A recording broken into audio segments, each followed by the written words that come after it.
Gusto mo din bang monetize sa content monetization program at magkaroon ng ganitong kalaking engagement? Panoorin ang videong ito. Ito ang mga strategies para maimitahan agad ni Facebook. Una, mag-focus tayo sa Reels. Gumawa ng short, entertaining, or informative Reels na nasa 15 to 60 seconds. Sanayin din nating mag-post ng 2 hanggang 3 Reels kada araw. Pangalawa, maintain daily posting or yung tinatawag natin na consistency. So dito, consistency is the key talaga.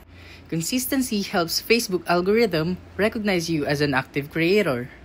Ang ideal na posting natin daily is 1 to 2 Reels plus isang long form na video para mas maganda ang takbo ng ating Facebook.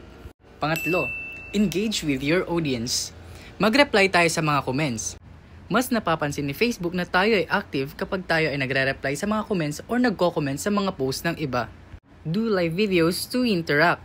Kapag tayo ay palaging nagla-live, nakikita din ng mga audience natin na tayo ay active sa ating Facebook. Mas nakakadagdag yun ng engagement at napapaganda ang takbo ng ating account. Pang-apat, collaborate or cross-post. Gamitin ang cross-posting sa TikTok, IG Reels, or YouTube Shorts. At collaborate with other creators na may audience na pasok sa niche mo. So, ano din yung mga kailangan nating iwasan para mapanatili natin ang ating Facebook na healthy? Una, iwasan natin ang reuse or re-uploaded content from other creators, lalo na kung may watermark. Pangalawa, content na may copyright music, unless galing sa FB library. Next, yung clickbait or misleading captions. At panghuli ay yung hate speech, violence, or anything against FB community guidelines.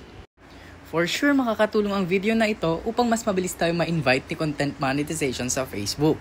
Kung nakatulong sa iyo itong video na ito, maaari bang mag-subscribe ka sa aking channel para mas marami pang content ang aking magawa para makatulong sa iba? Salamat!